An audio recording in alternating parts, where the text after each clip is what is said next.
Breathing. Hi everyone, how you doing? He's Harry. So the final game of the season has been played. What a win, what an away win against Fulham.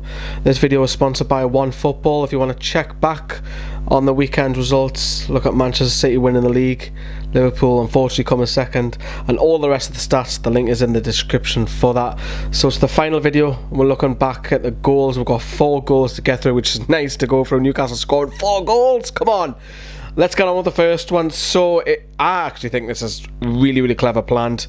You know, Rafa Benitez has already come out and said that this was tried in training, that Fulham don't really have anyone on the edge of the box, and you see the lads are obviously lining up ready for Richie to take the corner in, but as it's deliberately fantastically targeted by Richie to Jonjo Shelvey, he takes the touch. Look at the space that Jonjo Shelvey has. He's got all the time in the world.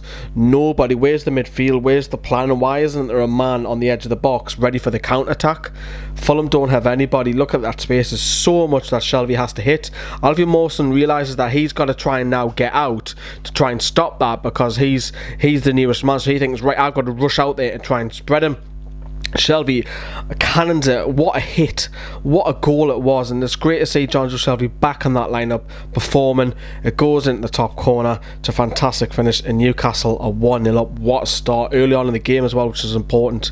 So moving on to the second goal, Matt Ritchie, who Johnny gave him a 10 out of 10 in the player ratings, has the ball on the left flank. He's looking for movement. He's looking at Atsu in particular. We've highlighted the 2 arrows. This is where Ritchie's going to run. This is where Christian Atsu's going to make his run in the box and cause a bit of havoc. That's how Perez scored. It's an awful goalkeeping error by Sergio Rico. More on that in a moment. But have a look at, there's a common theme here. Look at this space yet again for Christian Atsu running. He's can run into the direct into the box. Atsu receives the ball off Matt Ritchie. Atsu goes to shoot with his weaker foot. The goalkeeper, for me, awful. Absolutely awful goalkeeping. He fumbles it. It's a very weak shot. Dreadful. It's shocking. I've already touched upon that. Ayoze Perez slides in for one of his easiest goals of the season. He's had a fantastic second half of the season. 2-0 up. You're thinking, this is looking comfortable for Newcastle. Going into the second half, I wouldn't necessarily say that Fulham do massively wrong here, but the one thing I do want to question is having someone on the line. Rafa Benitez doesn't do it. I actually think you should always have a man on the line, doesn't matter which team you are, just for that safety net. And if Fulham have a man on the line, if this stops the goal happening. I don't really think you can really blame, I think it's Dennis Adoy who's marking Fabian Schär. I just think the leap, look at that leap, it's fantastic. The leap, he heads it down into the corner. It's a brilliant header without a shadow of a doubt, but maybe Fulham from their side should have a man on the line. But for a header, Newcastle point of view, it's a brilliant header by Fabian Schär. As I've said already, for me, he's my player of the season. 3-0 up, you're coasting. 4-0, here comes the fourth one. Ayoze Perez has, again, look at all the space that Perez has to run into. We've highlighted it now, he's got all the space. It's a common theme with a lot of these goals. We can see at Rondon's arrow pointed, he's going to run off to make a bit of movement. Perez feeds him onto the left hand side. Rondon's now bursting into the box. He's going to get his shot off. He's ready to hit it. But again, Rico saves it. It's poor. It falls to Rondon, who stabs it home, and it's 4-0, and it's again another goalkeeping error. It's easy, you can see why Fulham are conceding goals. There's far too much space for Newcastle. The goalkeeper's not helping matters.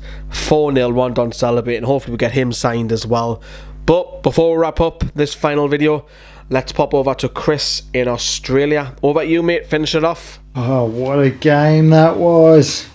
I am absolutely thrashed. The last game of the season, getting up at midnight plus and having to get sorted for the day after. I'll be happy for a rest from getting up in the middle of the night. That was a fantastic game, and I was just thinking on the way home, if you'd told me after 10 games, when I went on that rant after the Brighton game where they had 2 points or 3 points, that would be 11 points clear at the end of the season, I wouldn't have believed you. So this Rafa's just produced miracles. I mean, he's created a system where all these guys can give their all, and all it's worked for them with the players that he has. So just imagine if you can get 2 or 3 more attacking players that have a bit more liberty and can go forward and still have that defensive solidity like we've established, that would be absolutely fantastic, and that's what looking forward to this next season coming. So yeah, the game was what do you say? Shelvey came in, like I said. Didn't expect Diame to come in. He's got a poor bugger. He's got a tough run, hasn't he? Because if he just was subbed in the game before, he would have had that automatic release clause. But I think he's probably one that's out of St James's next coming season. I think Rondon was a bit under par today. He was very sluggish. Looked like, he just wasn't right. I think he knows, in the background he might be going back to West Bromwich Albion, and just didn't seem himself. He was very lethargic and misplacing his passes, and his control was down. But apart from that, we did exactly how we're set up to do. Absorb pressure and catch teams on the counter attack. So, we it's perfect master tactician. We just need to add those extra 2 or 3 players with attacking guile and quality, and the sky's the limit for us. I reckon we'll be challenging for those 6th, 7th place. So it's all to be seen, isn't it? And we everything's crossed for this negotiation with the fat controller and Rafa. So. Yeah, signing out from Australia for the last time this season, and I'll see if I can recoup some sleep, and let's hope for a good summer.